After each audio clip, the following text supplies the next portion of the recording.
Hello guys, welcome back to my channel. வீடியோக்குள்ளே போகிறதுக்கு முன்னாடி மறக்காமல் அந்த வீடியோக்கு ஒரு லைக்கை போட்டுருங்க.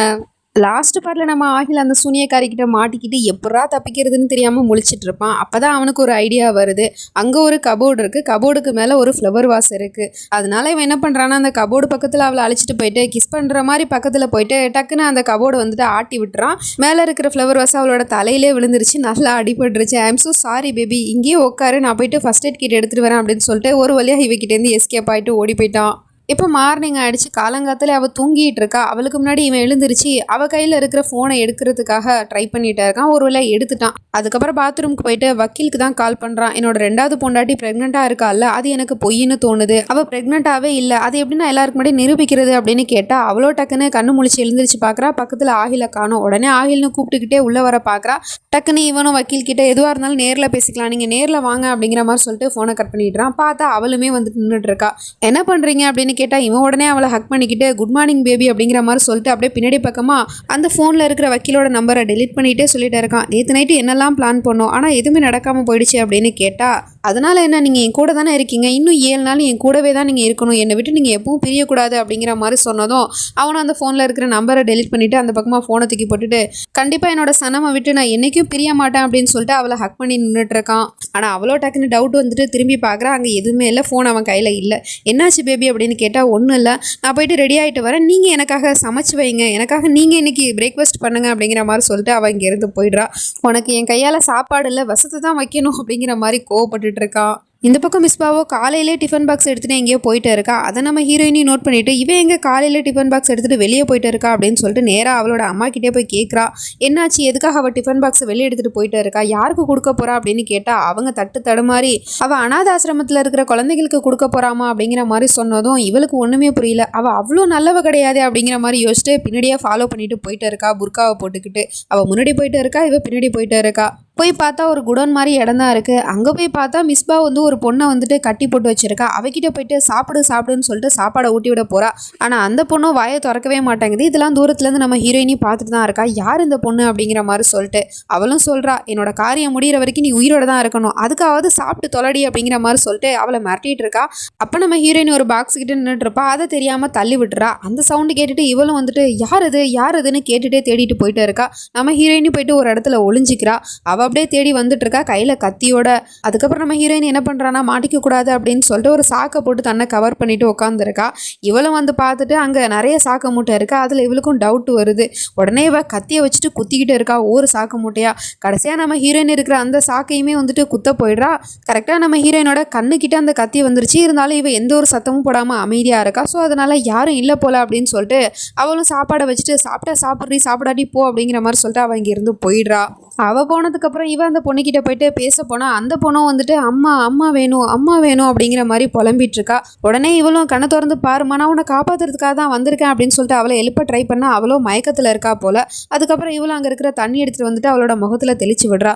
உடனே இவள் பயந்து போயிட்டு என்னை எப்படியாவது காப்பாற்றுங்க ப்ளீஸ், என்னை இங்கேருந்து கூட்டிகிட்டு போங்க அப்படிங்கிற மாதிரி சொன்னா.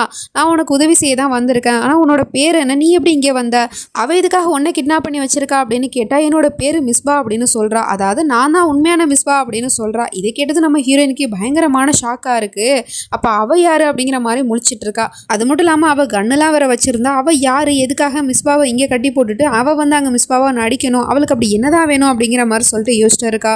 அந்த பொண்ணு ப்ளீஸ் என்னை காப்பாற்றுங்க, என்னோட அம்மா வேற அவளோட கஸ்டடியில் பிடிச்சி வச்சிருக்கா அப்படின்னு சொன்னால் உனக்கும் சரி உன்னோட அம்மாவுக்கும் சரி எதுவும் ஆகாதான், நான் வந்துட்டேன்ல அப்படின்னு சொல்லிட்டு அவளை காப்பாற்றி அங்கேருந்து கூட்டிகிட்டு போயிடுறா. இந்த பக்கம் இந்த அங்கிள் ஆண்டி 2 பேருமே வந்துட்டு காலங்காத்திலே அந்த சூனியக்காரியை நிப்பாட்டி கேட்டுட்டு இருக்காங்க.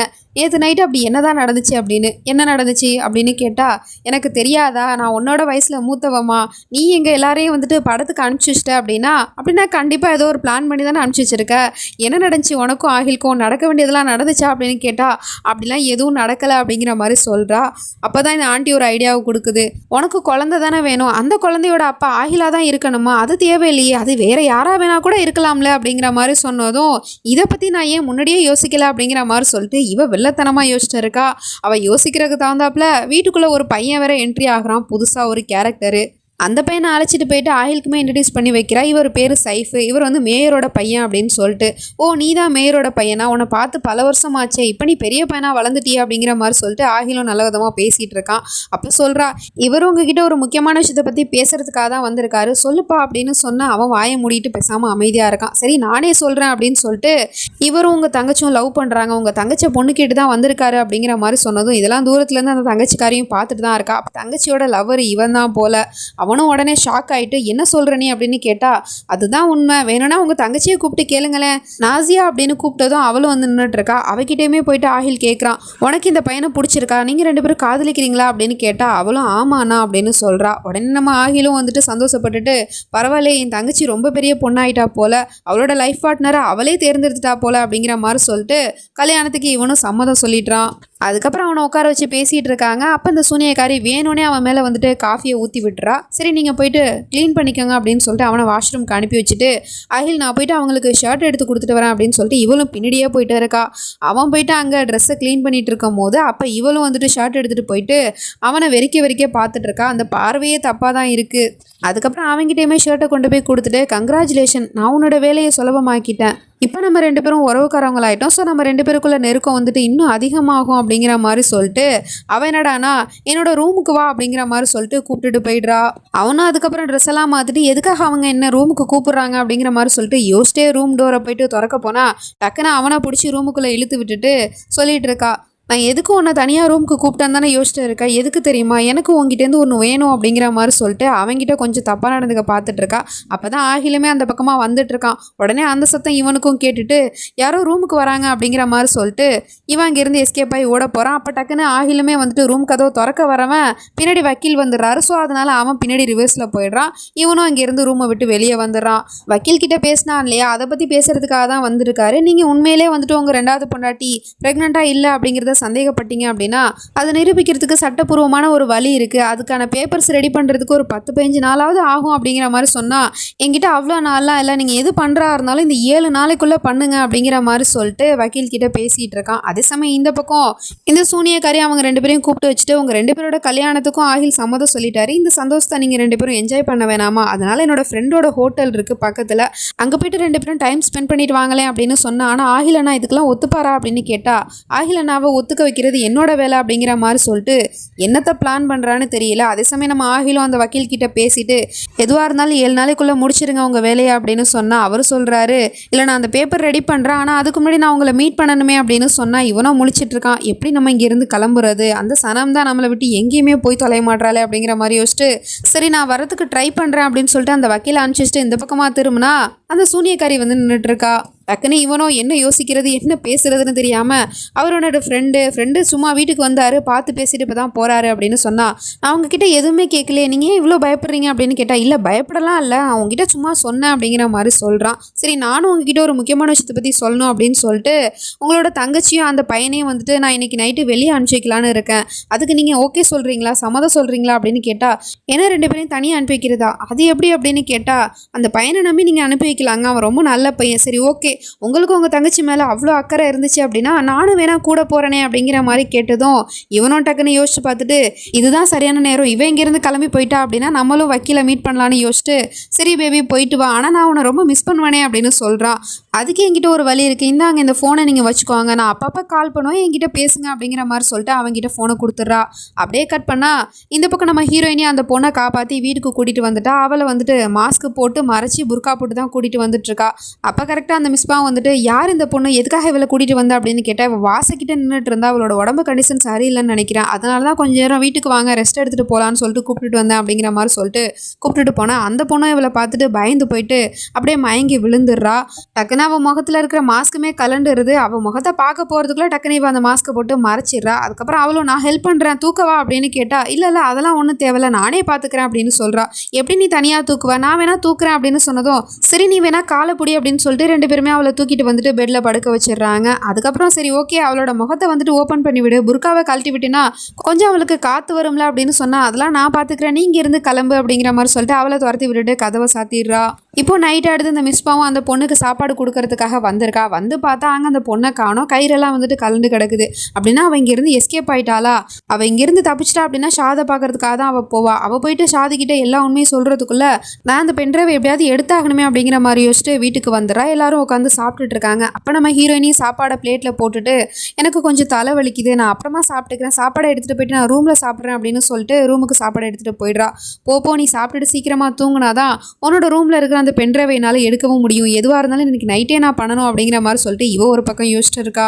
இந்த பக்கம் தங்கச்சிக்கிட்டேயுமே சூனியக்காரி நல்லவ மாதிரி வந்துட்டு உன் அண்ணன் சம்மதிச்சிட்டாரு, நீ இங்கேருந்து கிளம்பலாம் அப்படின்னு சொல்லிட்டு பேகெல்லாம் கொடுத்துட்டு அவளை அனுப்பிச்சு வைக்க பார்த்துட்டு இருக்கா. அவளை இவளை பற்றி தெரியாமல் ரொம்ப தேங்க்ஸ் அண்ணி, நீங்கள் எனக்காக இவ்வளோ பெரிய ஹெல்ப் பண்ணியிருக்கீங்க அப்படிங்கிற மாதிரி சொல்லிட்டு போயிட்டு வர அண்ணி அப்படின்னு சொல்லிட்டு கிளம்ப போனால் ஒரு நிமிஷம் உங்கள் 2 பேருக்கு கல்யாணமாக போகுது, அதை நம்ம செலிப்ரேட்டே பண்ணலையே அப்படின்னு சொல்லிட்டு ஸ்வீட் அவளுக்கு ஊட்டி விட போகிறா. ஸ்வீட்டை ஊட்டி விட்டுட்டா. அவளும் பதிலுக்கு இவளுக்கு ஊட்டி விட்டுட்டு இருக்கா. சரி பார்த்து போயிட்டு வா அப்படின்னு சொல்லிட்டு அவளை அனுப்பிச்சு வைக்கிறா. அவளும் பேக் எடுத்து அங்கேருந்து கிளம்பிடுறா. டக்குன்னு இவளும் வாயில் இருக்கிற அந்த ஸ்வீட்டை வந்துட்டு துப்பிக்கிட்டு இருக்கா.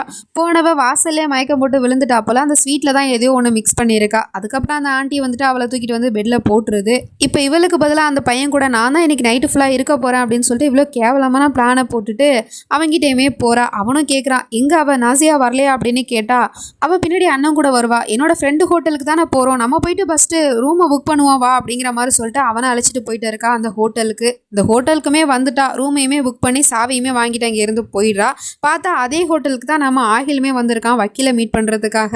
அவனை அந்த ரூமுக்கு அழைச்சிட்டு வந்துட்டு அவனை தள்ளி விட்டுட்டு சொல்லிக்கிட்டு இருக்கா, இங்கே பாரு நான் உங்ககிட்ட ஒன்றும் பெருசாக கேட்க போகிறது கிடையாது, நீ எனக்கு ஒரு உதவி பண்ணணும், ஏன்னா நான் உனக்கு உதவி பண்ணியிருக்கேன்ல, உங்கள் 2 பேருக்கும் கல்யாணம் ஆக போது ஆகில சம்மதிக்க வச்சிருக்கேன், அதுக்கு பதிலாக நீ எனக்கு ஒரு உதவி மட்டும் பண்ணால் போதும் அப்படின்னு சொல்லிட்டு நான் போயிட்டு ரெடி ஆகிட்டு வரேன், நீயும் ரெடி ஆயிரு அப்படிங்கிற மாதிரி சொல்லிட்டு அவன் இங்கேருந்து போயிடுறா. இவனுக்கு ஒன்றுமே புரியல, எதுக்காக இந்த பொண்ணு இப்படிலாம் பண்ணிக்கிட்டு இருக்கா அப்படிங்கிற மாதிரி சொல்லிட்டு யோசிச்சுட்டு இருக்கான்.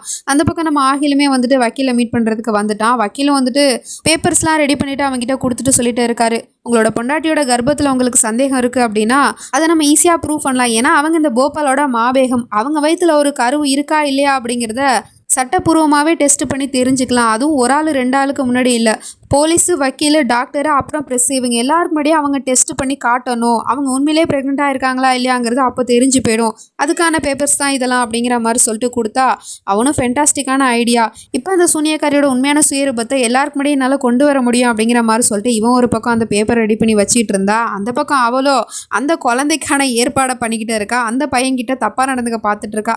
அவனுக்கு ஒன்றுமே புரியல, என்ன இந்த பொண்ணு வலுக்கட்டாயமாக அப்படி நம்மக்கிட்ட நடந்துட்டு இருக்காளே அப்படிங்கிற மாதிரி சொல்லிட்டு முழிச்சுக்கிட்டே இருக்கான். அந்த பதட்டத்தில் அங்கே இருக்கிற கேண்டில்ஸை வந்து தட்டி விட்டுறான். அது வந்து அங்கே இருக்கிற துணியிலலாம் பட்டு எரிஞ்சிக்கிட்டு இருக்கு. அது தெரியாமல் இந்த பையன் கூட இவ தப்பாக நடந்துக்க பார்த்துட்டு இருக்கா. இதுக்கப்புறம் நடக்க போகுது அப்படிங்கிறதுலாம் நம்ம நெக்ஸ்ட் பார்ட்டை தான் பார்த்து தெரிஞ்சுக்கணும். அது வரைக்கும் பை ஃப்ரெண்ட்ஸ்.